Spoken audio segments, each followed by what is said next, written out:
Aujourd'hui, nous allons parler de Macron. C'est pas une vidéo que j'avais tellement envie de faire, mais apparemment ça répond à une demande. Et moi-même, j'ai un avis assez extérieur sur la chose, c'est-à-dire que je ne suis pas français, je suis originaire du petit royaume de Belgique, c'est l'espèce de pays qui se trouve au nord du vôtre, juste avant les Pays-Bas. Et donc je ne suis pas vraiment impliqué émotionnellement quand il s'agit de la politique française.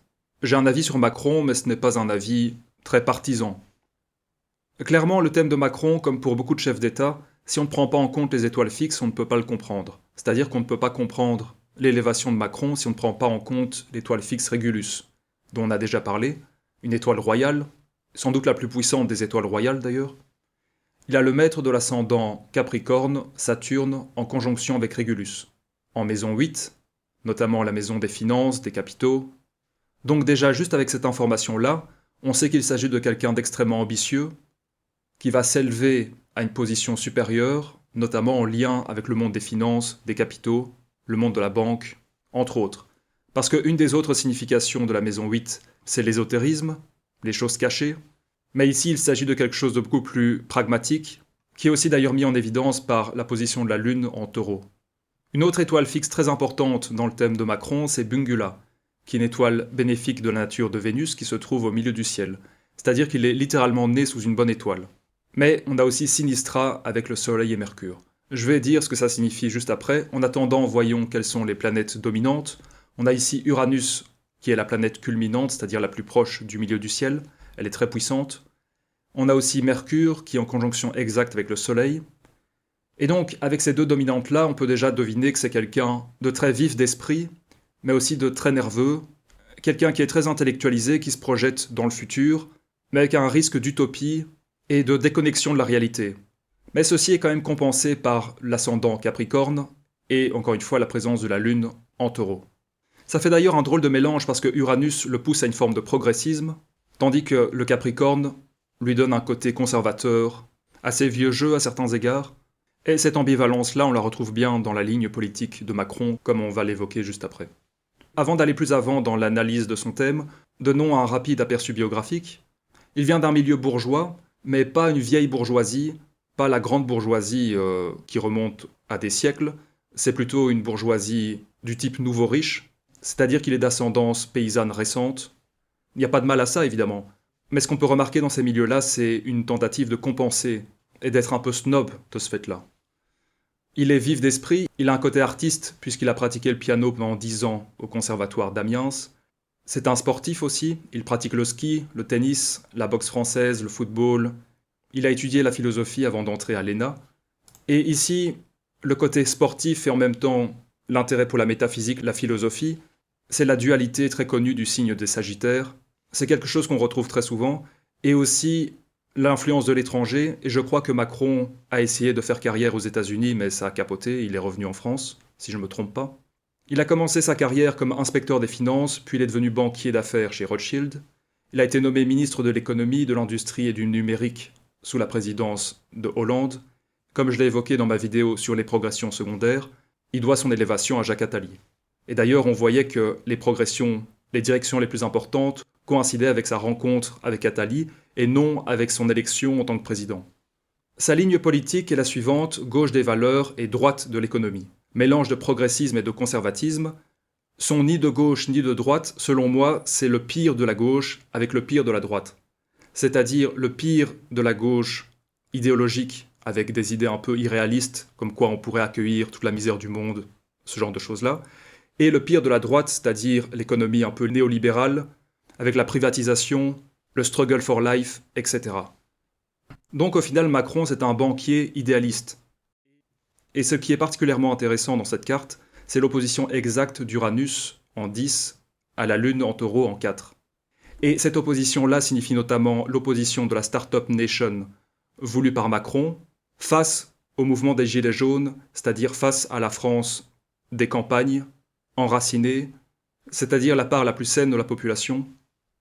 Donc en gros, la volonté de modernisation, de réforme, s'oppose au peuple français enraciné, et il y a un véritable mépris de Macron vis-à-vis de ce peuple.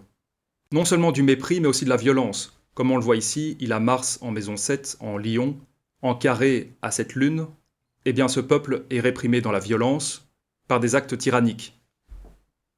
Et cette violence s'est manifestée de manière extrêmement claire lors du mouvement des Gilets jaunes, et la répression de l'État a d'ailleurs été critiquée à l'étranger, c'est-à-dire que les autorités françaises ont employé un usage excessif de la force, d'après le Conseil de l'Europe, et Macron n'a finalement même pas caché son mépris pour cette partie de la population, qu'il désignait comme des Gaulois réfractaires au changement.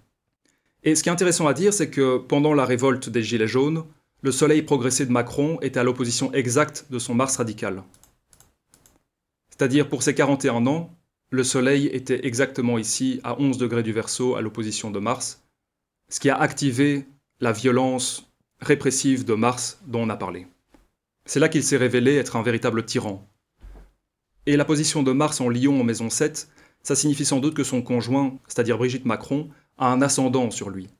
C'est-à-dire que c'est sans doute elle qui porte la culotte, lui-même subit sans doute une forme de violence, ou du moins de domination, du fait de sa femme.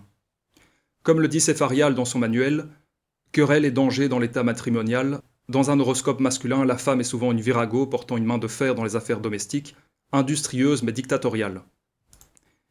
Et donc ici, il y a un vrai mépris pour la France profonde et rurale, mais je crois que c'est même plus que du mépris, c'est de la haine, parce qu'on voit ici que la Lune est avec l'étoile fixe Menkar, et selon Robson, avec la Lune, anxiété mentale, haine du vulgaire. D'ailleurs, Macron a un terme péjoratif et spécifique pour le français moyen, c'est Jojo. Donc Jojo, c'est l'archétype du français signifié par la Lune en taureau, et le fait que ces mouvements sociaux aient échoué, parce que ça n'a rien changé à la politique de Macron, c'est que ici, le maître de l'ascendant de Macron est plus puissant que la Lune. Le maître de l'ascendant de Macron est avec Régulus et est soutenu par Jupiter, par sextile. C'est-à-dire que malgré les oppositions violentes subies par Macron, eh bien, il a su maintenir sa position du fait de la puissance de cette position, Saturne, avec Régulus, en sextile à Jupiter. Parce que certes, Régulus, comme on va le voir après, peut signifier une chute brutale, mais ça dépend de la position du significateur. Et ici, j'ai l'impression que le sextile de Jupiter est vraiment puissant et bénéfique pour Macron. Sans même parler de l'étoile bénéfique Bungula qui le protège malgré tout. Ici, j'ai mis quelques interprétations pour Uranus en maison 10, Mars en maison 7, qui sont tirées du manuel de Cépharial. Il parle d'une carrière étrange et mouvementée, nombreux changements soudains de position et de crédit, opposition des fonctionnaires et des organismes gouvernementaux. Et ça, c'est pertinent pour Macron parce que dans ses tentatives de réforme de l'État, il a connu l'opposition des fonctionnaires, des organismes gouvernementaux. Donc ça, c'est une autre signification de Uranus en maison 10 carré à Mars, le conflit entre le pouvoir individuel et autoritaire et certains organismes gouvernementaux. Donc Mars en maison 7, on en a déjà parlé. Et ce qui est aussi intéressant, c'est l'encadrement de la Lune, c'est-à-dire que la Lune va de Mercure à Jupiter, et ça, ce sont des aphorismes assez intéressants qui ont été donnés par Angélus et Regiomontanus, que je donne dans mon livre Les planètes dominantes. Donc c'est pas seulement des encadrements, c'est vraiment la Lune va de telle planète à telle planète. Ici, c'est l'interprétation pour la Lune qui va de Mercure à Jupiter, mais il y a aussi une autre interprétation pour la Lune qui irait de Jupiter à Mercure. Et ici, pour cette position-là, ça signifie les grands hommes, ambassadeurs, trésoriers, intendants de la noblesse, prêtres, des personnes riches et heureuses. Donc vous voyez ici la Lune qui est entre Mercure et qui va vers Jupiter. Donc cette position expliquerait peut-être aussi en partie son élévation. Mais comme je l'ai déjà dit, Macron doit essentiellement son élévation à Régulus, comme Trump d'ailleurs. Et l'influence générale du Régulus est la suivante, apporte violence, destructivité, honneur militaire de courte durée, échec final, emprisonnement, mort violente, succès, idéaux élevés et nobles, force d'esprit, rend ses natifs magnanimes, très libéraux, généreux, ambitieux, avides de pouvoir, désireux de commander, fougueux et indépendants. Et l'influence spécifique avec Saturne est assez bénéfique, juste ami parmi le clergé, succès dans l'église ou le droit, érudit, richesse grâce à la spéculation, entreprise et amis, position élevée, fier de son foyer et de sa famille, bonne santé, problème cardiaque à la fin de la vie. On a déjà parlé de cette position puisque Zelensky l'avait et Ho Chi Minh aussi, comme on l'a vu dans la précédente vidéo.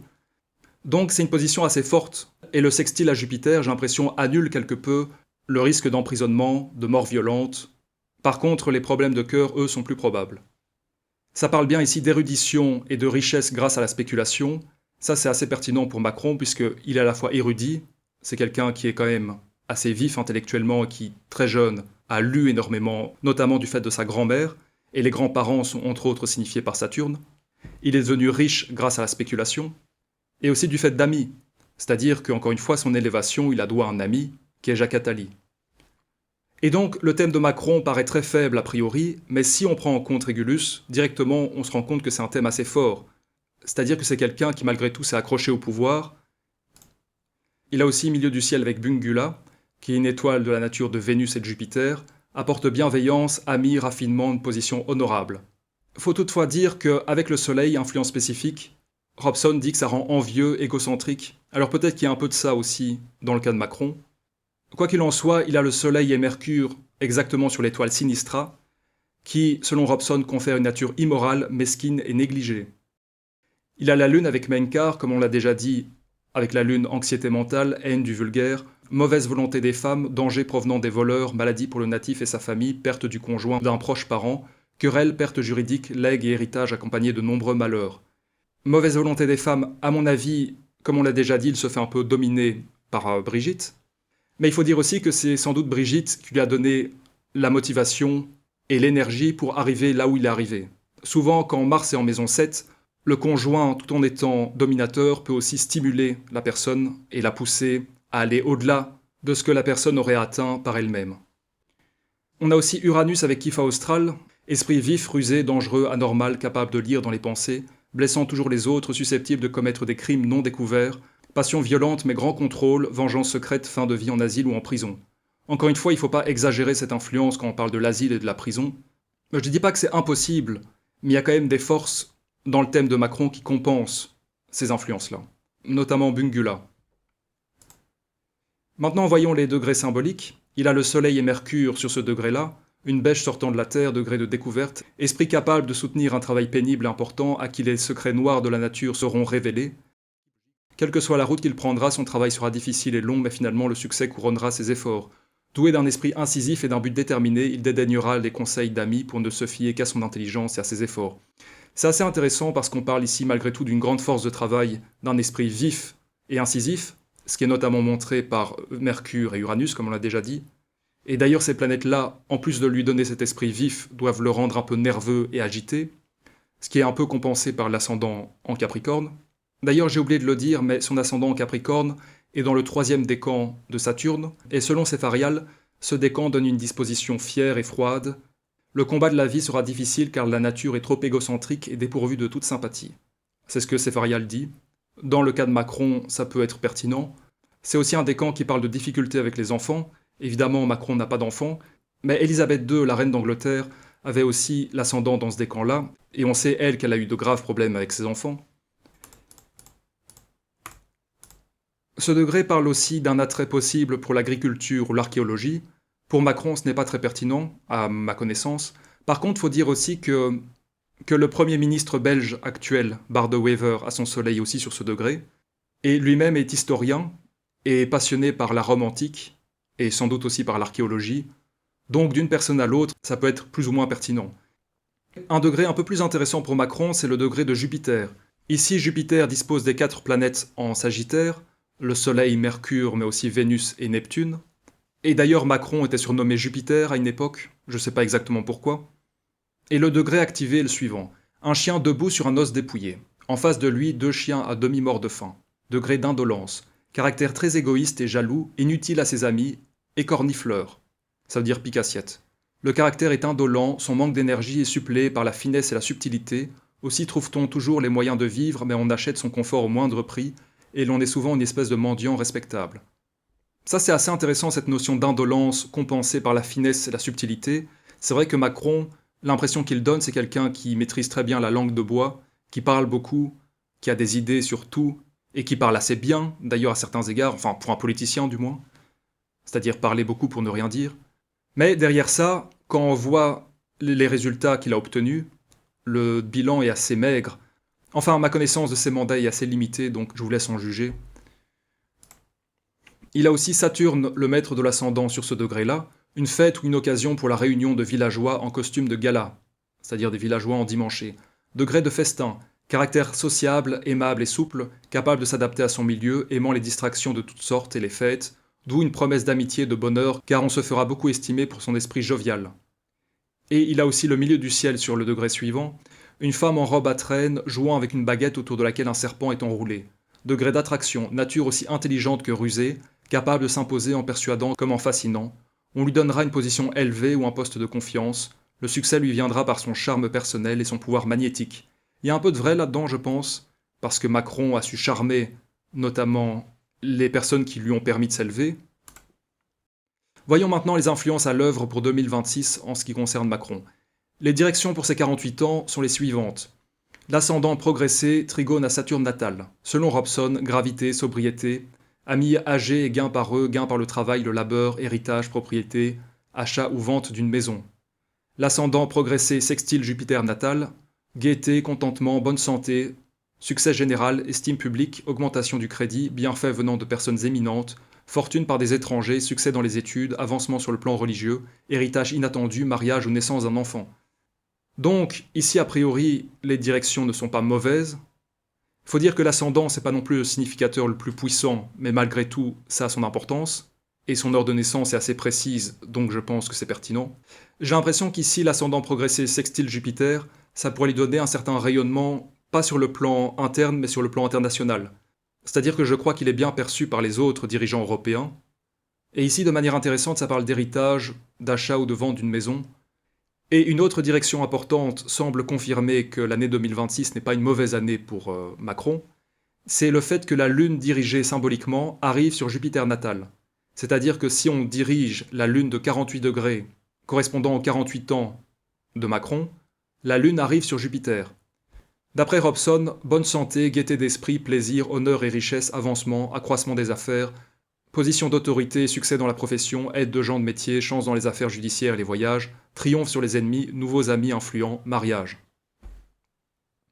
Évidemment, quand on parle de mariage, il est déjà marié, donc ça ne le concerne pas. Ici, on parle de naissance d'un enfant. Peut-être qu'il va réussir à mettre enceinte Brigitte, c'est pas certain du tout, mais je crois que dans la Bible, on parlait du fait que la femme d'Abraham, Sarah, avait mis au monde un enfant à l'âge de 95 ans, donc allez savoir. Donc, pour les 48 ans, au niveau des directions, il n'y a pas de direction maléfique, il n'y a que de bonnes directions. A priori, on ne peut pas dire que ça va être une mauvaise année. Peu importe la révolution solaire, peu importe les transits, la révolution solaire et les transits sont subsidiaires aux directions. Et d'ailleurs, pour l'année suivante, pour l'année de ses 49 ans, le milieu du ciel progressé est en trigone à la lune natale, activité professionnelle, augmentation de la fortune, popularité, faveur des femmes, prospérité, voyage, mariage ou naissance d'un enfant. Milieu du ciel progressé sextile Uranus natal, gain inattendu, avancement politique, soudain changement bénéfique, amitié de scientifiques, gain par des inventions en lien avec des domaines occultes, grand crédit et gain par des sociétés, des associations et des affaires publiques.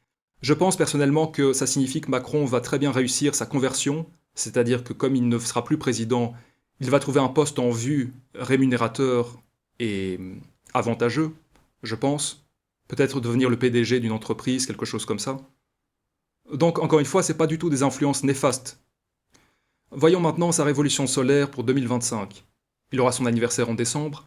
Ce qu'on voit déjà, c'est qu'il a Jupiter au milieu du ciel, du moins s'il passe son anniversaire en France, à Paris, et que Jupiter en élévation est en trigone à Saturne. C'est-à-dire que ça active le sextile entre Jupiter et Saturne du thème natal. C'est très positif comme influence, d'après moi. Par contre, il a le Soleil carré à Neptune, un carré exact, et il a aussi Vénus carré à Saturne. Donc selon moi, ça pourrait signifier des problèmes en lien avec l'entourage. La révolution solaire montre des oppositions, mais pas du tout des problèmes insurmontables. Encore une fois, du fait de la bonne position de Jupiter en trigone à Saturne. Ce que je veux dire, c'est que c'est pas vraiment dramatique ces carrés-là. Si maintenant ça activait une mauvaise direction, s'il y avait une mauvaise direction par exemple entre le Soleil et Neptune ou entre le Soleil et Saturne, et qu'en plus on avait ces carrés-là dans la révolution solaire, là serait déjà beaucoup plus à prendre en compte. Mais là, encore une fois, comme les directions sont plutôt positives, les aspects de la révolution solaire ne peuvent pas faire beaucoup de mal. Ça peut évidemment mettre des bâtons dans les roues, mais il ne faut pas exagérer ces influences-là. Donc ça c'est pour la révolution solaire, il n'y a pas grand-chose à dire par rapport à ça, puisque c'est pas non plus une révolution qui paraît extrêmement importante. Et notons aussi que le carré du Soleil à Neptune peut aussi être pénible pour son père, puisque son père est encore en vie. Donc ça pourrait être des problèmes pour le père de Macron, que ce soit des problèmes de santé ou autres. Par contre, il faut bien noter quelque chose, c'est qu'apparemment l'ascendant de Révolution, s'il passe son anniversaire à Amiens ou Paris, se trouve sur Pluton natal, et Pluton n'est pas loin de son propre ascendant natal. Donc c'est pas une influence très facile à interpréter, ça peut signifier différentes choses, ça peut notamment signifier une mutation complète des objectifs et de la manière d'envisager les choses. Évidemment, il va vivre une grande transition puisqu'il arrive à la fin de son mandat, il va devoir faire autre chose. Ça pourrait aussi signifier un deuil, c'est pas impossible, mais les deuils, il faut se méfier parce qu'on a tendance à en voir un peu chaque année. Par exemple ici, il a Pluton en maison 4, il a le Soleil carré à Neptune, donc on pourrait dire tiens, un risque pour le père, mais j'ai tendance à croire que ces positions sont assez fréquentes, donc il faut vraiment qu'il y ait confirmation de différents éléments pour vraiment dire tiens oui, un des parents est à risque. Il faut être très prudent en ce qui concerne ces questions-là, parce qu'on a tendance à surinterpréter à la fois les aspects dans la Révolution et aussi les transits. Ceci dit, il faut noter aussi quelque chose, c'est qu'il a Uranus en maison 8 sur le fond du ciel. Donc ça peut signifier un changement au foyer, en lien avec les parents, et un changement assez inattendu, c'est-à-dire une mutation qu'on n'a pas vu venir. Maintenant, si on voit les transits à l'œuvre, pour novembre, il a Jupiter sur Mars progressé, qui est une position assez bonne, notamment dans les conflits, parce que ça permet d'avoir l'ascendant et de remporter une victoire. Il a aussi Uranus opposition milieu du ciel et Neptune carré soleil. Encore une fois, ça peut signifier une mauvaise nouvelle en lien avec le foyer, les parents. Ça peut être par exemple, je sais pas moi, Macron qui apprend que son père souffre d'une maladie, quelque chose comme ça. Évidemment, Uranus affecte aussi le milieu du ciel, donc le statut, c'est-à-dire qu'il peut y avoir des oppositions, des remises en question de sa légitimité pour exercer le pouvoir, mais à mon avis, ce ne sont pas des influences assez puissantes pour vraiment mettre en difficulté Macron. Et ça semble assez confirmé par les influences de février. Il a Saturne carré au Soleil, mais aussi Trigone au milieu du ciel. C'est-à-dire, oui, certes, Saturne carré au Soleil, c'est pas une bonne influence, ça peut saper la volonté, la vitalité, apporter des problèmes dans la vie intime et publique, mais au même moment, Saturne forme un trigone au milieu du ciel. Donc ce serait très audacieux de dire, oh là là, Macron va se faire destituer, il va perdre son pouvoir du fait de cette influence Saturne carré Soleil, Uranus opposé au milieu du ciel. Ça ne semble vraiment pas suffisant pour un tel événement, qui d'ailleurs est à certains égards assez improbable. Il est à la fin de son mandat, encore une fois, il lui reste 1 an à tirer. En avril, il aura de nouveau Uranus à l'opposition du milieu du ciel. En mai, Saturne trigone Mars, qui est une bonne influence. En juin, de nouveau Jupiter sur Mars progressé. En août, Jupiter sur Mars natal. En octobre, Saturne trigone Mars, Jupiter trigone Vénus. Donc finalement, le moment le plus critique, c'est plutôt fin de cette année, début de l'année prochaine. Mais après, les influences sont plutôt bonnes. Et d'une manière générale, les directions, encore une fois, sont plutôt bonnes. J'ai l'impression que s'il doit avoir des problèmes, ce sera plutôt en lien avec un parent. Donc Saturne carré au Soleil baisse de vitalité, déprime le moral et la volonté, on se sent souvent comme entravé d'une tendance pessimiste et fataliste. Les ambitions et projets ont tendance à être retardés, empêchés, rencontrent de nombreux obstacles. Donc oui, des obstacles, mais pas du tout insurmontables, vu les autres influences. Saturne trigone au milieu du ciel, stabilisation de la situation sociale, avancement lent mais durable, en lien avec les efforts personnels, le mérite dû à l'expérience et la persévérance. Uranus opposé au milieu du ciel, circonstances inattendues et potentiellement bouleversantes peuvent ébranler la situation sociale.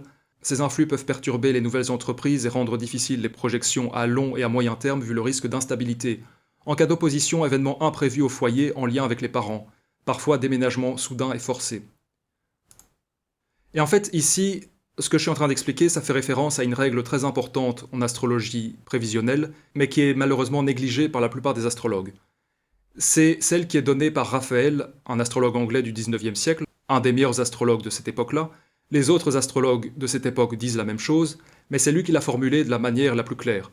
Il dit ceci: quand les lieux des mauvaises directions sont excités ou aspectés par de mauvais transits, les résultats sont très puissants et maléfiques. Ça, c'est le cas de Poutine en ce moment, par exemple.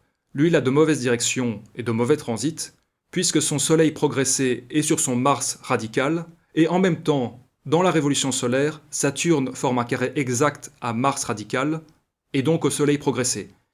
Donc le lieu des mauvaises directions, Mars, est excité par de mauvais transits, le carré de Saturne, les résultats sont très puissants et maléfiques. S'il y avait seulement eu un carré de Saturne à Mars, c'est des problèmes, mais c'est pas insurmontable. Le fait que le carré soit exact dans la révolution solaire, c'est déjà beaucoup plus grave, mais le fait en plus que ce carré exact dans la révolution solaire active la progression du Soleil sur Mars, là, c'est, comme il le dit, très puissant et maléfique. Par contre, Zelensky, lui, il a de bonnes directions, de bons transits. C'est-à-dire qu'il a le Soleil progressé en trigone à Mars progressé, ce qui est très bon dans le contexte d'une guerre, et en plus de ça, il a Jupiter sur Mars progressé et radical. Macron, lui, il a de bonnes directions et de mauvais transits. Comme on vient de le voir, il a l'ascendant progressé sextile Jupiter-Saturne, avec en plus la Lune dirigée sur Jupiter natal. Et à côté de ces bonnes directions, il a certes un carré de Neptune au Soleil dans la révolution solaire, et aussi un carré de Saturne en transit en février. Mais, comme le dit ici Raphaël, de bonnes directions et de bons transits produisent de très bons résultats. Ce qu'on a dit ici pour Zelensky. De mauvaises directions et de bons transits, ou de bonnes directions et de mauvais transits, ont peu d'effet, ou aucun dans le premier cas, comme ils se neutralisent l'un l'autre. Donc ça c'est très important, je vais le répéter. De mauvaises directions et de bons transits, ou de bonnes directions et de mauvais transits ont peu d'effet, comme ils se neutralisent l'un l'autre. Donc, ce que dit Raphaël, dans le cas par exemple de Macron, c'est que les bonnes directions de Macron neutralisent les mauvais transits à l'œuvre. Et si ça avait été le contraire, si les directions avaient été mauvaises et les transits bons, même excellents, comme le dit Raphaël, ça aurait eu aucun effet. Et Trump, lui, il a de mauvaises directions et de mauvais transits. Il est dans le cas de figure qu'on évoque ici, c'est-à-dire que Mercure progressé sur Mars radical est activé par le carré exact d'Uranus à Mars natal et de révolution dans la révolution solaire, ce qui est très néfaste, comme je l'ai déjà dit, et en plus, ce transit se reproduit au cours de l'année, c'est-à-dire en février. Donc là, on a encore une fois l'influence néfaste des transits sur les positions des directions. Et ça, c'est fondamental. Et s'il n'y avait pas ces configurations-là, jamais je n'aurais osé parler de chute pour Poutine ou de problèmes graves de santé pour Trump. Donc voilà pour Macron. En résumé, on ne peut pas comprendre Macron sans prendre en compte les étoiles fixes, notamment Régulus. D'autre part, il est très hasardeux de faire des prédictions très néfastes pour Macron quand les directions sont plutôt bonnes, c'est-à-dire quand la progression secondaire présente de bonnes influences. Un transit de Saturne seul n'est pas suffisant pour avoir des effets vraiment désastreux. Mais de toute façon, un an ça passe vite, vous aurez bientôt un nouveau président, et je vais sans doute faire une vidéo en présentant les thèmes de Bardella, de Marine Le Pen, de Mélenchon, etc., pour voir un peu lequel est le plus susceptible d'arriver à la tête de l'État. Malheureusement, on n'a pas tous les candidats, évidemment, mais je ferai déjà une vidéo sur les candidats certains. Donc voilà, d'ici là, portez-vous bien, à la prochaine.